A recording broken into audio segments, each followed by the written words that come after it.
Hi, guys. We're in conversation with the guys at Forefront Sims. We have Cliff and Tyler.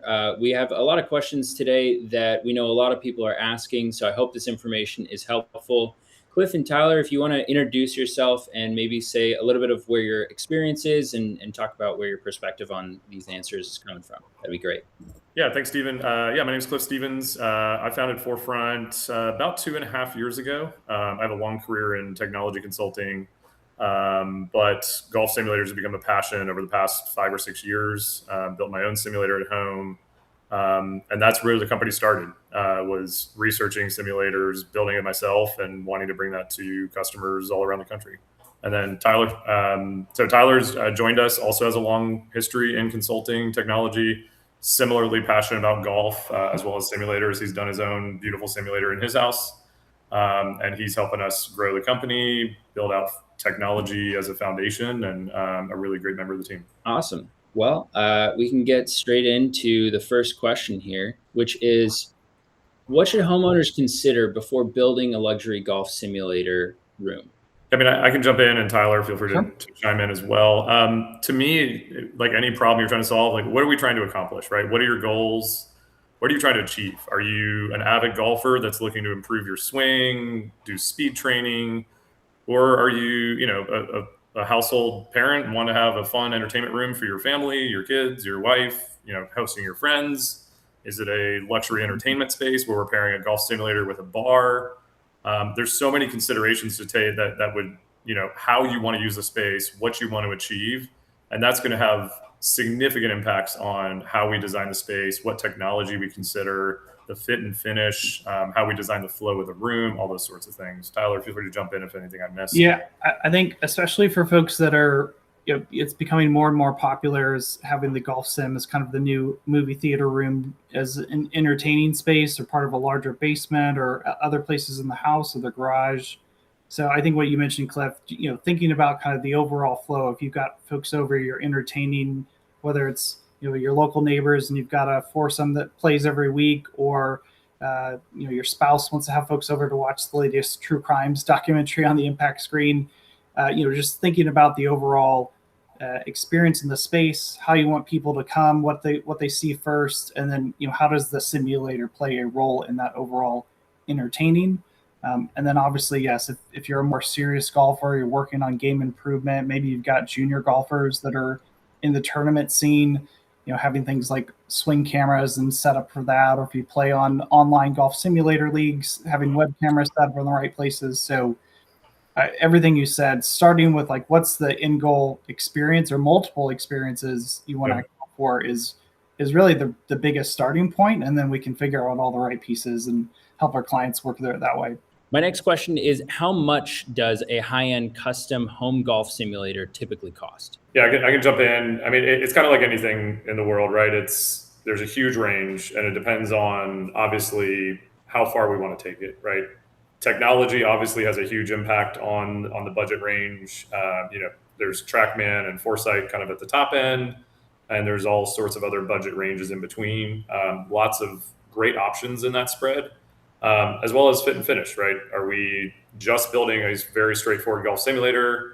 Are we incorporating feature walls with wood trim and high-end finishes? Are we doing knee walls and raised putting floors with undulating putting greens? The sky's the limit. But I would say a good budget range is kind of in the $50,000 to $100,000 range. And again, there's ways you go below or above that. If we're doing a golf shed, it's going to be obviously more because we have to go build an entire building. But in that $50,000 to $100,000 range, you can get a really nice golf simulator, turnkey. You just show up with golf clubs and balls and play golf.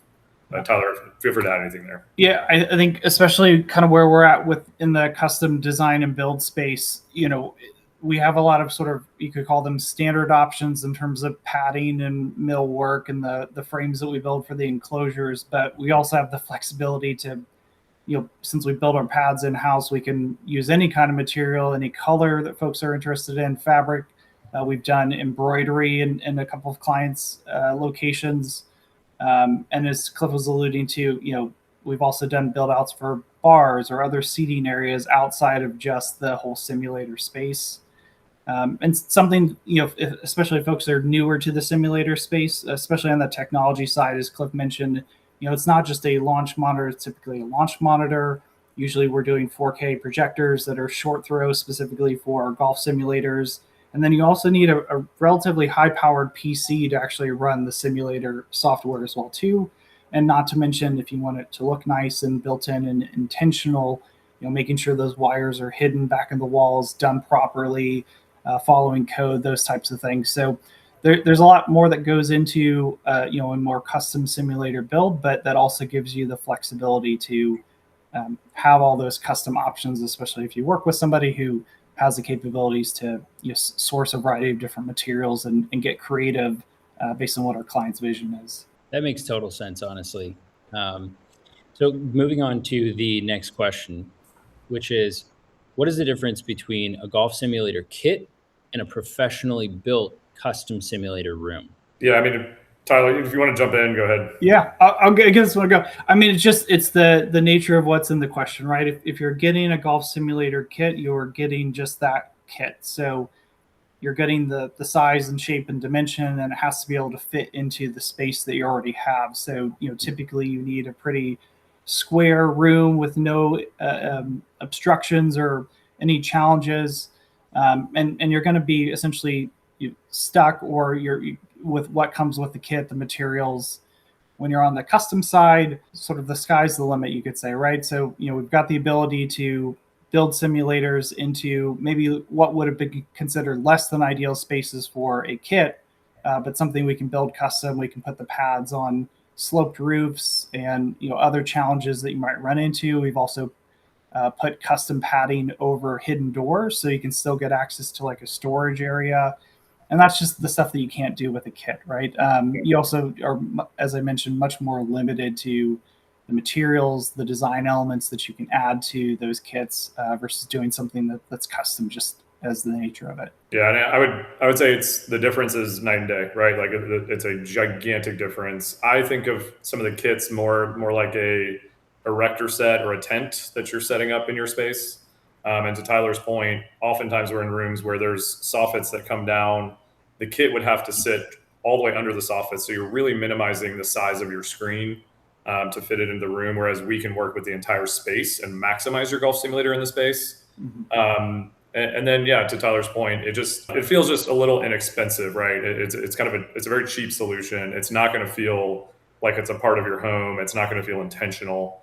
It looks like you put a golf simulator kit in your room. And that may be, the solution for some people, but we're trying to position really nice, high-end custom golf simulators in people's homes. Yeah, I mean, that kind of makes sense, where it's with a lot of things, I think, in custom builds, like how crazy do you want to get with it? It seems like you can do some really, really kind of custom things with that, which sounds and even really Stephen, I'll even say, our most basic builds, even those are fully custom, built into your space, right? It's going to feel like it's part of your home. It doesn't have to be the top end budget range to achieve that. We bring that to every single build we do at Forefront. Okay, that's awesome.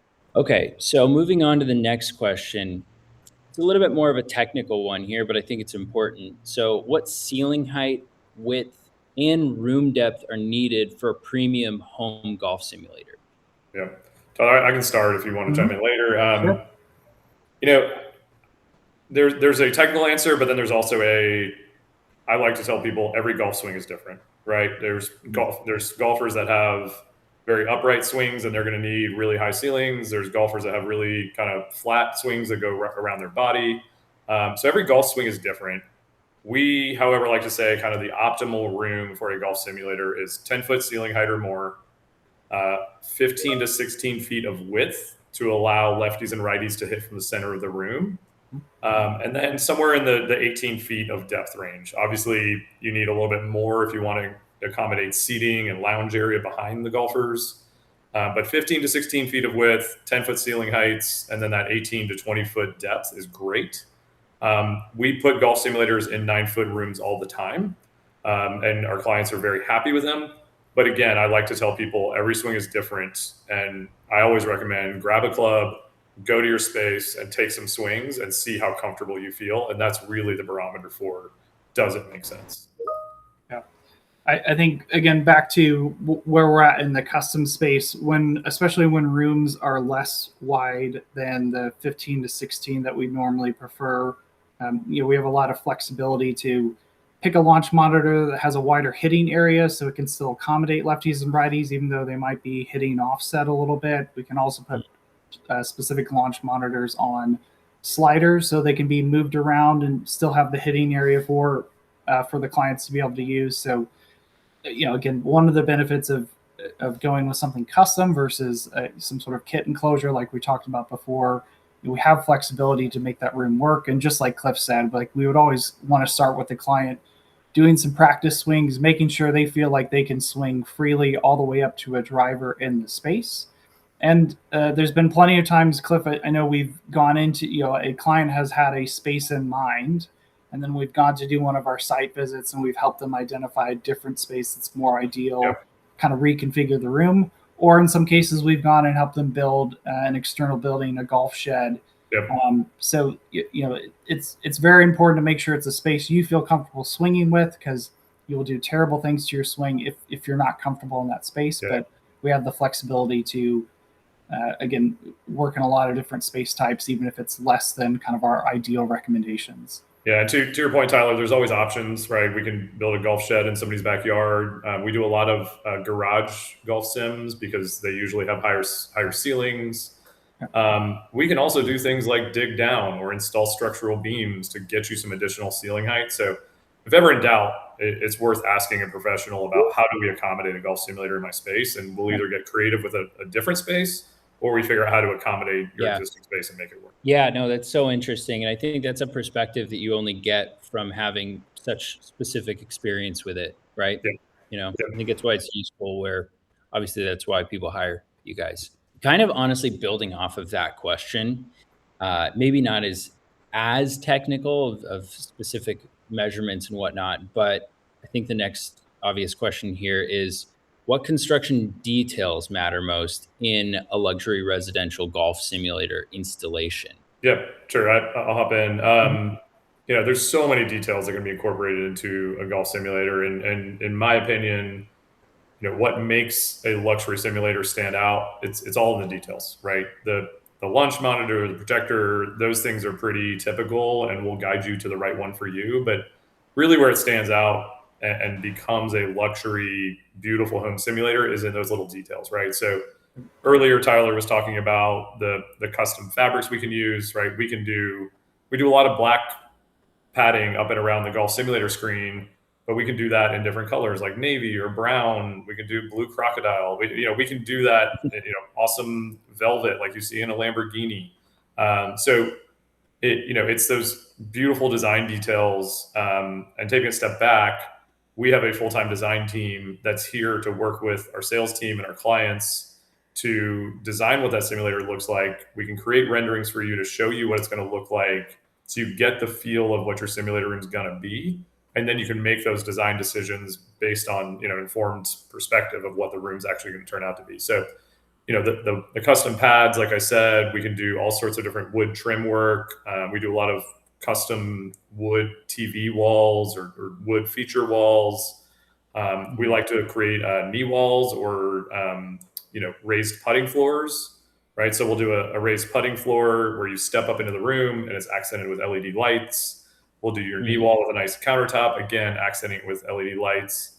And then it's all the other things, right? Where am I going to put my clubs? Do I have club storage for my clubs, for my friends that come over, my clubs that I'm using currently in the room? So it's, all those little details that come together. Some of the things Tyler was talking about, where are my friends going to sit? Where do I, how does the room flow? But Tyler, I'm sure you have all sorts of other ideas. Yeah, just on the details piece, a couple of aspects to me that I always think about, and again, sort of sets apart when you're doing a custom build in a luxury home, is just, how does the simulator transition into the rest of the room, right? How does the putting turf meet up to the rest of the flooring?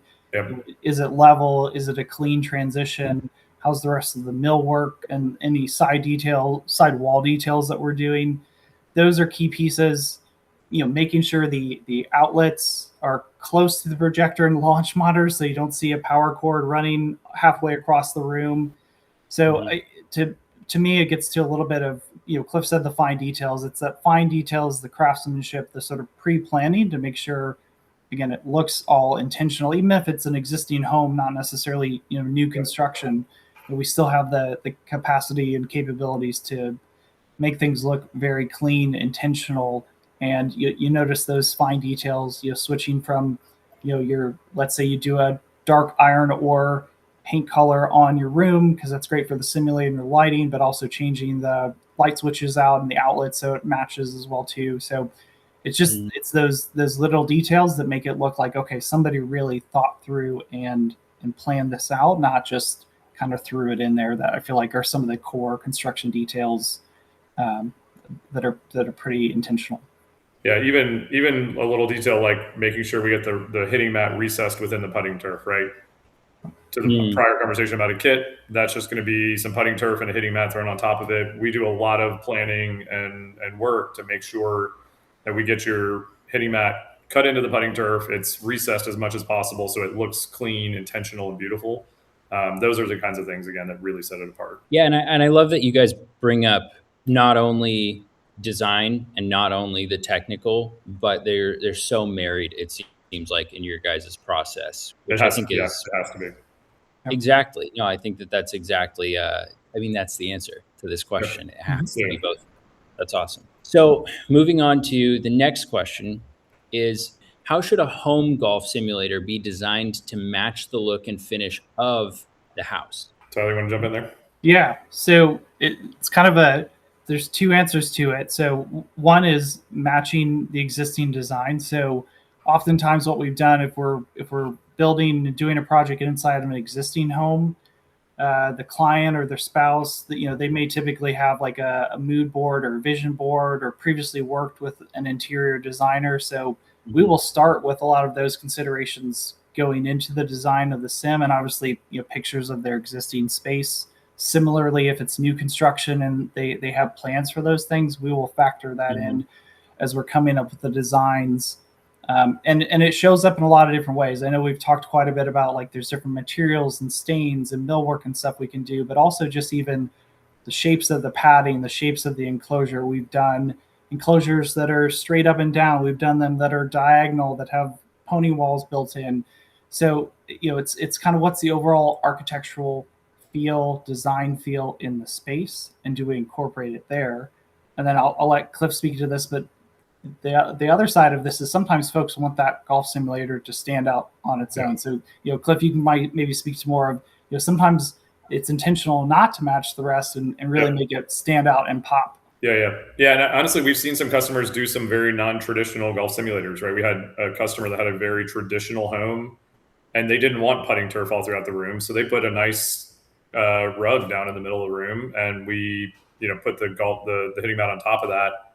So it doesn't always have to look like the same old golf simulator. And to Tyler's question, yeah, sometimes you want your golf simulator room to totally stand out, right? Maybe you have a traditional contemporary house and you want your simulator to be super modern and kind of funky, and we can accommodate that, right? And it's, it's just sort of a design decision for you and your home. How do you want this thing to feel? Do you want it to feel like it's part of your house, or do you want it to feel like this cool modern piece that just really stands out and doesn't look like anything like the rest of your house? So those are all options we have. And again, we can make it look really modern. We can do geometric patterns in the pads if we wanted to, LED lighting everywhere. So yeah, all sorts of options to take it in a totally different direction. And I love the idea of, it's a sim room. Let's have fun with it. Let's make it really cool. Let's make it stand out and not kind of fit in with the crowd. No, I think when you were even talking about the design work aspects beforehand, I was thinking that same exact thing. I was wondering if you guys were going to go into both sides of that with this question. I'm glad that you did, though. So what technology decisions matter most for serious golfers building a home simulator? Yeah, I mean, as far as the technology decisions, speaking about it sort of brand agnostic and just the features that a customer should be considering, I go back to, what are we trying to achieve, right? So are you a former professional golfer that's trying to stay top of his game and work towards playing on the Champions Tour? you might have very different requirements than, a dad that's trying to get his junior into golf and create a family entertaining space, right? So again, we always push our clients and orient the conversation back towards what's our goal, what are we trying to achieve. So some of those technology decisions would be things like, what launch monitor do I want? What launch monitor do I want? So how accurate is it measuring ball data and club data, right? How many metrics is it going to give you across both of those? And do you need things like club stickers to achieve them, right? So that's a very important thing to help you in your decision about a launch monitor, as well as the cost, right? We've got to balance sort of the features we want and the budget, because there's very significant budget changes as we change across some of those features. Similarly, with the launch monitor, I would talk about swing cameras, right? Are you really trying to work on your game? Are you trying to work on, getting lessons in your golf simulator? I personally do that. There's features like AI swing trainers that are coming out and starting to get better and better. So, do we want to integrate swing cameras so you can have an AI swing trainer and get golf lessons? Projectors, right? We need to think about 4K versus 1080p. That's obviously very, can be driven by budget. There's a big impact there. How bright do we need the projector? Do you have a lot of ambient light in your room? In which case we would push you towards a higher end projector that has more lumens, so your screen doesn't get washed out. And then, other features. There's other amazing features we can add to a golf simulator. We can add shooting simulators, tactical shooting simulators where you're using real, AK or AR-15s and Glocks, and you're shooting bad guys on your screen. We can add a multi-sport simulator. So you're throwing frisbees, kicking soccer balls. We're seeing a high-end disc golf simulator coming onto the market where you can practice throwing frisbees and playing on a golf course. And it's actually similar to the golf simulator from an accuracy and value perspective. And then, the gaming PC, it's kind of the heart of the operation. And we obviously spec that in accordance with all the other features you pick. So it's kind of like what's important to you. And then, we'll select the PC based on that. And then I'd say, are you also trying to use it as a multimedia room? Do you want to be able to hook an Apple TV up and have integrated speakers so you can watch a movie, or have, kids playing games on it, or an Xbox, right? Like it can be super multi-purpose, right? We've got a computer, we've got a projector, and we can make it very multi-purpose with all those things I just talked about. I said a lot, Tyler. Yeah. What did I miss there? Specifically on the serious golfer front, other things we would typically consider, and Cliff alluded to this as well too, but across the different launch monitor brands, the software, the courses they include. So does it include the types of courses either maybe local to you or that you play? How well does it integrate with other third-party simulator course software that might also have some other courses you want to play, or some training features that you want to track and compare against over time? So I think that becomes another big part, especially for serious golfers who maybe have specific courses they can't play in real life, or they haven't made that trip yet, but they still want to be able to do it in a virtual experience. Or again, like certain software platforms have more community developed courses. So your local course, your local country club might be on that platform, and you want to get ready for your next member guest or club tournament. So you get the extra reps in that way.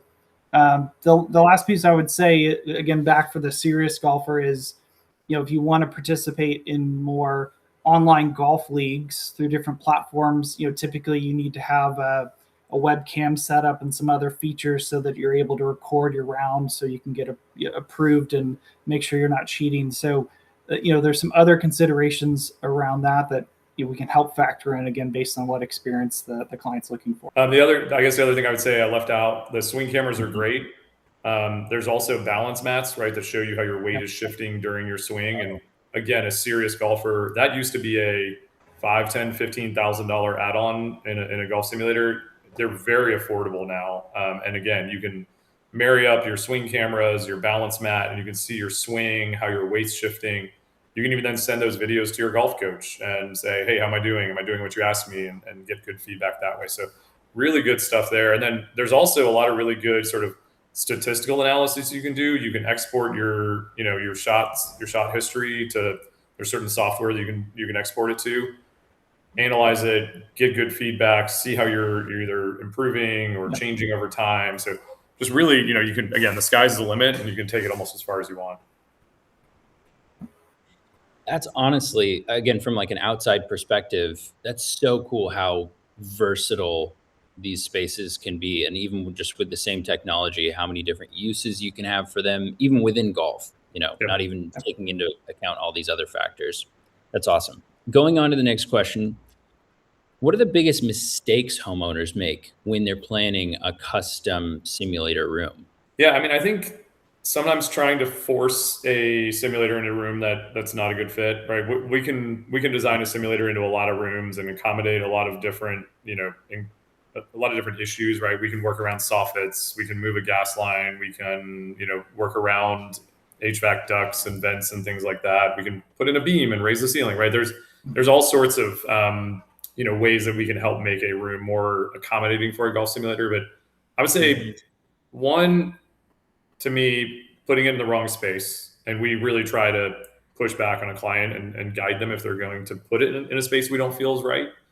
And then two, probably not future proofing enough, right? Not thinking about what might I want down the road. So we push for this all the time. Hey, we're going to put in conduit to run from this location to your computer, just in case technology changes over time and we need to run new wires. But trying to go a little too small and not think about how they might use it in the future. Because once we're in there doing work, it's kind of the time to get those things done and get them in place so we can plan for the future. But Tyler, I don't know if you have other thoughts on mistakes you've seen. Yeah, I mean, those are kind of planning for a space that's less than ideal is usually one of the biggest ones. And I think I said in an earlier question, we have multiple examples where we've gone and done our actual initial site visit with a client, helped them look at spaces and determine some alternatives that were a much better overall fit for the type of experience they're looking for.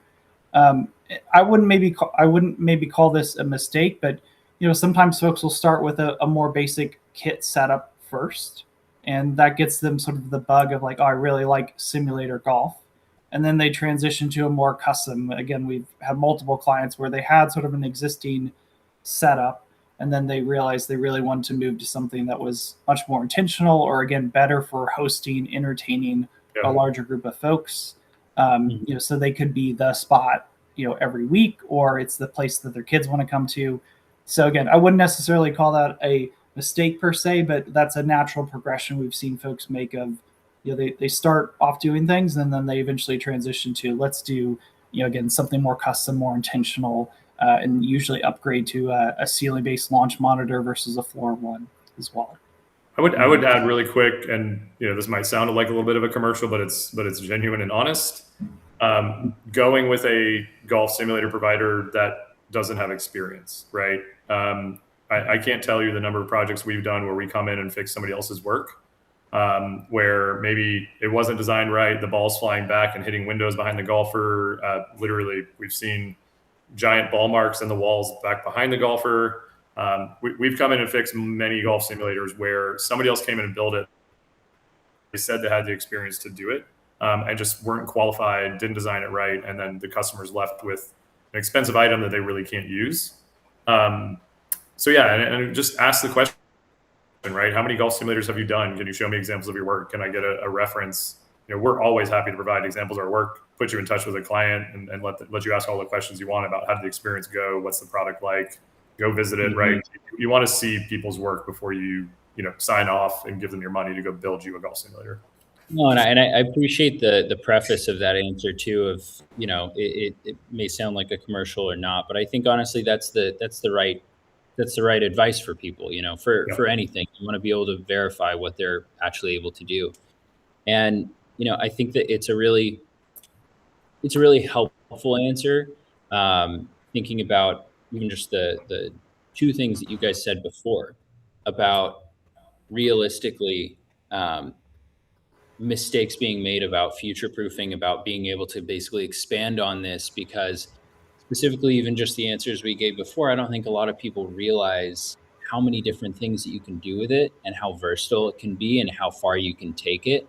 And so I think that's why it's really useful for us to get these answers out there. It's because unless you guys are the ones telling them, the experts, then how are they going to know? So That's awesome. Super helpful. So my next question is kind of, I think, very helpful for the next steps of once people have done this research and they understand a little bit more about it. But it's, how should homeowners select a specific launch monitor, and additionally, what features should they be making sure that they consider in that process of selecting that launch monitor? Yeah, sure. I mean, Tyler, I think I spoke about this a little bit. Maybe Right. share your perspective and then I can chime in. Sure. Yeah, I'll probably hit some of the same points because you're right. You kind of brought them up, but it's really looking across the platforms on a based on the experience. So if you're a more serious golfer, you're probably more interested in knowing what actual ball and or club metrics are tracked. Whether or not there's special stickers that are required on their clubs in order to do it. How is the overall software ecosystem and accessory ecosystem across different brands, whether it's in brand or third party? So that would be things like the swing camera, the balance mats, some of the AI training and AI video type capabilities. And again, what other third party software can those launch monitors interact with? And you could also say kind of what's been the overall trajectory of the launch monitor manufacturer. How frequently are they making updates, refreshing their software? Those types of things would be a lot of core considerations that we help our clients think through. A lot of clients that come to us may not even be the most the best golfers, right? They might be plus 10, plus 15, plus 20 handicaps, but they love golf and they may not know the simulator space. So we help them think through a lot of those different considerations in regard to their space and what experience they're looking for, and also trying to find the best sort of economical option for them within their budget that meets checks off the majority of the things on their list. But yeah, go ahead, Cliff, if you've got some other. Yeah, I mean, budget's going to be a big driver, right? Like there's certain features you want, but even the more budget-friendly options typically offer some form of those features. So yeah, budget's certainly a driver of that selection. The only thing I might add would be how big is the hitting area, right? Every ceiling mounted launch monitors, floor mounted launch monitors, that's certainly a consideration in your space. But for a ceiling mounted launch monitor, the size of the hitting area could determine, is it a good fit for you in your space or not, right? If you've only got a 12.5 foot wide room, a launch monitor that only sees a ball in a 6-inch by 6-inch area isn't going to be super helpful for you unless we put it on a slider, right? So again, some other things to consider when you're thinking about a launch monitor. I think that covers it pretty well. Tyler touched on the open versus closed ecosystem.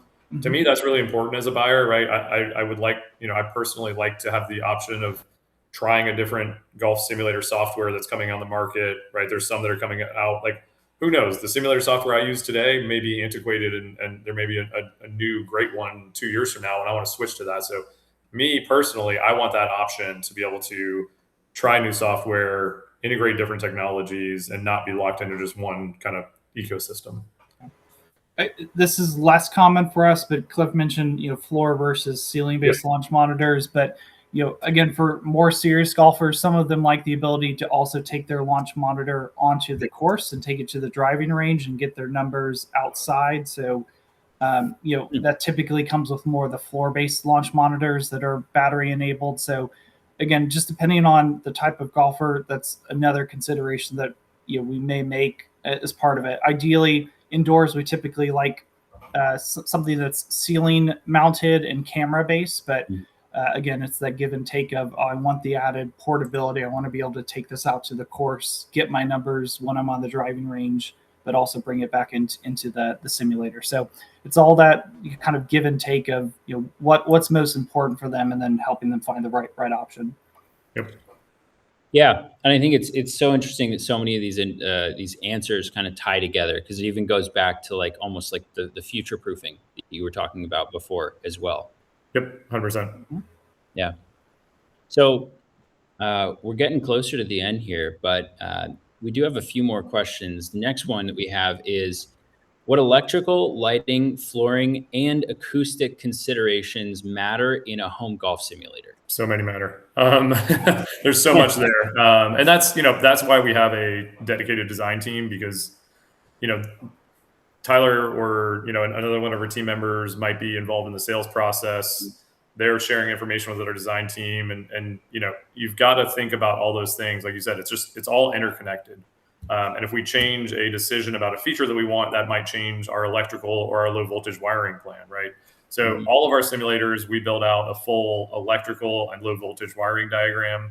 That's super helpful for our crews, for our electricians on our team. It's also helpful for a builder if we're integrating with a builder who's building a house and we're going to put the sim in. So, electrical, super important. Like I think Tyler said it earlier, right? We want electrical outlets near the technical components that we're going to have, so we don't have wires running all over the place. We want to embed all of the low voltage wiring in the walls, take them to the right place from the right place. We want to put conduit in there so that we can, run wires in the future if something ever gets damaged or technology changes. Additionally, like lighting, similar to electrical, we want to think about sort of the ambiance of the room and not have a ton of ambient light. So we like to have LED lights that we can put on dimmers in lots of nice places. Even something like a pin light, right? A sort of a very focused light that shines down on the golf ball when you're about to hit it. We'll incorporate those into sims sometimes on a switch, and even on a dimmer. So you can be playing with the lights off. You've got the glow of the screen. You've got your nice little LEDs and your pin light. Nice dark room, nice ambiance, but you can still see the ball, and it's just a nice setting. Maybe I'll pause there, Tyler. If you want to jump into the acoustics, like insulation. Yeah, I'll talk about acoustics. So again, kind of depends on where the sim space is, especially oftentimes we're in a basement, so you've got a first floor above you, and depending on what's on that first floor, whether it's animals or spouses or kids, they don't necessarily like to hear the people in the golf sim, especially if you've got multiple golfers there. So extra consideration for putting more insulation and potentially drywall, sauna pan, things like that, in order to help with that sound transmission, so you can limit the amount of sound that's going up there, just because you've got high frequency pings from hitting something like a driver, but also the low frequency from the thud on the impact screen. So just overall sort of sound transmission is a pretty key piece. But even if it's in just a enclosed or separate space, sort of the reverberation inside of the room. So sometimes we'll put acoustic treatment on the actual walls itself, or acoustic panels, just so we can keep the reverberation, the echo down inside of that room, even if sort of sound transmission between levels isn't necessarily an issue. And then going back to, go ahead, Cliff. And super quick on that, right? Even adding a door, right? Like, so my golf simulator is right back here behind me. We added a door right here that goes up the stairs to the main floor. Again, just like it was an open stairwell. That's a trend in newer houses. Everything's open, and that wasn't going to fly. So, we added a door in. Super simple. Yep. That helps. My wife says, "Hey, will you close the door?" And that, that solves the problem, and I can keep on playing golf in my basement, right? Yeah. Nice. I was just going to add on some of the electrical considerations again when we go through the planning and kind of think about the electrical load as well too. Ideally we want to have a dedicated circuit just for the simulator components, but again, if you're adding things like maybe a dry bar with a mini fridge, those are other additional electrical loads that we want to make sure we have enough circuits, enough amperage, so that when you go and turn everything on, all of a sudden you don't have a short, or you can only turn on some things and not all those pieces. So I think if you don't do a lot of that pre-planning, or have somebody you're working with that's helping you think through that, that's an easy miss if you don't have much experience in that space. You did also ask about flooring, right? So I mentioned earlier, we put putting turf down in most of our rooms. Typically go wall to wall with the putting turf, but then we've got transitions to other flooring we have to plan for. You may be doing wood flooring and you want to inlay the putting turf into it, which is an awesome look.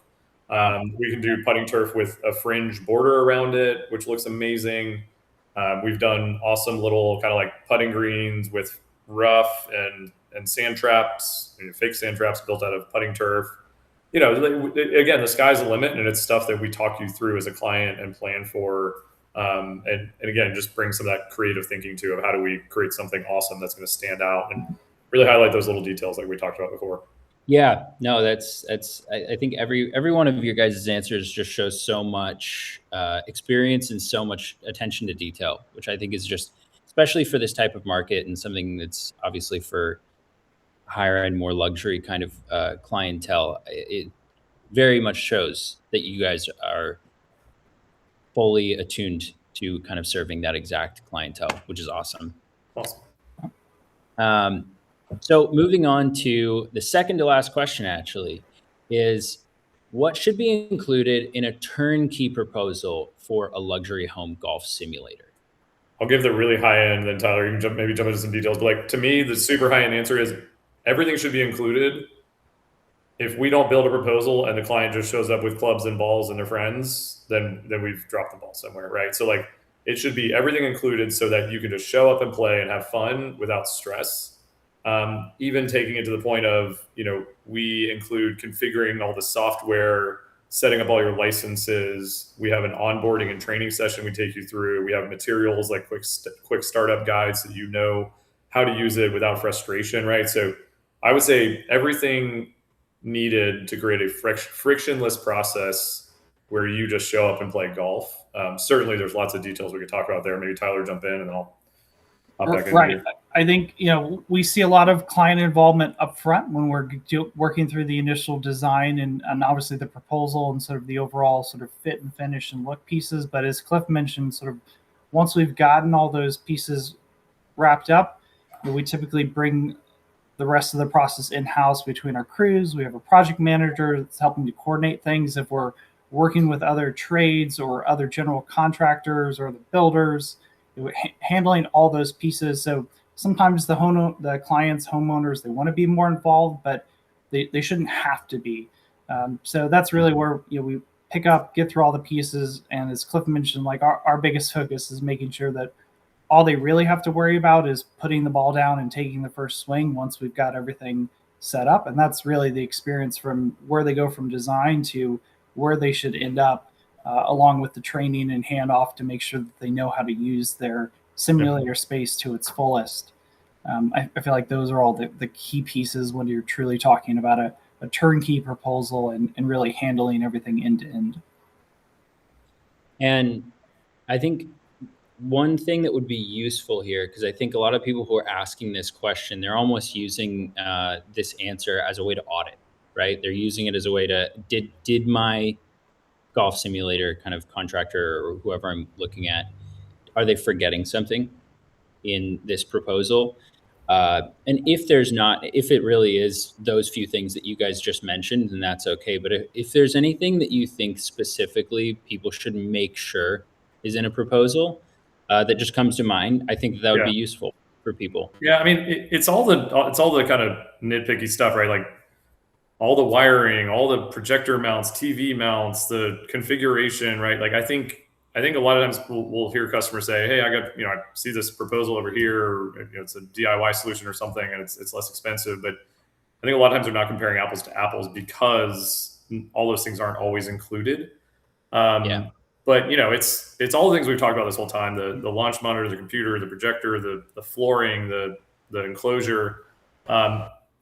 And I'd really push people to think about like, what are you getting, right? You'll see some proposals where it says, "Hey, you're getting an enclosure," but like, what does that mean, right? Can you show me what I'm getting? Is it a erector set tent that you're going to come set up at my house, or is it a custom piece of beautiful golf simulator you're going to build into my home and make it feel like it was always meant to be there?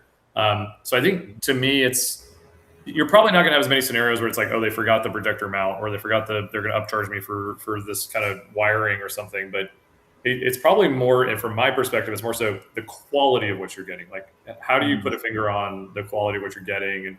And I think that's where, for us, having customers where we can send you to a project where we've done and show you something comparable to what you're getting, show you the rendering of what you're getting so you can see the look and feel before you get it. Like, if you're just basing your decision off of, enclosure built into your house on a Word document, like that's really hard to get a sense of what you're getting. So that's kind of where I'd push people to say, like, it's probably more so the quality of what I'm getting, right? If that makes sense. Tyler, I don't know if you want to jump in there. Yeah, I mean, I think you covered all the main things I would think of, Cliff. It's, just to your point, it's like, what's the difference?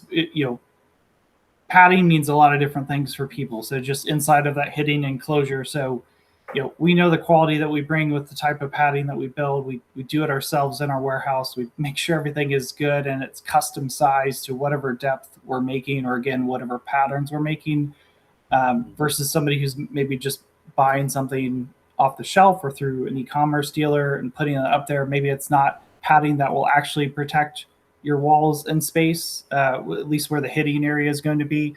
So, it's sometimes it's hard to discern that without asking the question, or again, as Cliff put it, having a variety of clients where you can actually go see, here's what Forefront or whoever your golf installer is going to be, that they can actually show, here's what this is going to look like and why it stands out versus some of the other things that on the market. Yeah, no, I think that's super helpful information for people. And then the last question of the day for you guys is, how long does it take to design and build a custom home golf simulator room? Yeah, Tyler, you want to jump in? Sure. Yeah, I can jump into that. So it's always it depends. But, if we're thinking about a fairly straightforward simulator and a design that the client is pretty well set on or has a decent idea, usually we can turn around an initial design with an iteration or so, probably in about a couple of weeks. And then usually for a build, it's somewhere between 1 to 2 weeks, again, depending on sort of the overall complexity. So you could look at it almost end to end if everything was lined up and the client has the time to go through the design process. Probably somewhere around 3 to 4 weeks is what we would typically do. Again, it can take longer if there's, our clients are typically fairly busy folks. So when we need time to confirm some design pieces, or they really want to have more intentional input on the design process, then it usually draws out a little bit longer. But typically I would say somewhere between 3 to 4 weeks end to end between design to actual build is a pretty realistic time frame for us when clients are ready to move forward pretty quickly. Yeah, and the actual build time is typically pretty quick. We send an electrician in, or we have a predetermined electrician we work with all the time. Send them in to do all your pre-wiring, your low voltage, your electrical. That's half a day of work. And then our crews come in for the core golf simulator build, 2 to 3 days of work, maybe 4. And then we send in kind of patch, paint, clean up after, and that's another half day-ish of work. So could squeeze that all in within a week, but it might span out to 2 weeks of actual work in the home. And then, more complex builds can obviously take longer, right? If we're doing a bar and bathrooms and other types of kind of finishes in your space, that can be a bit of a longer build. And then something like a golf shed, again, longer design time frame, longer build time frame. That's probably looking, we did one recently where we did the whole front kind of design through the build in probably 6 to 8 weeks.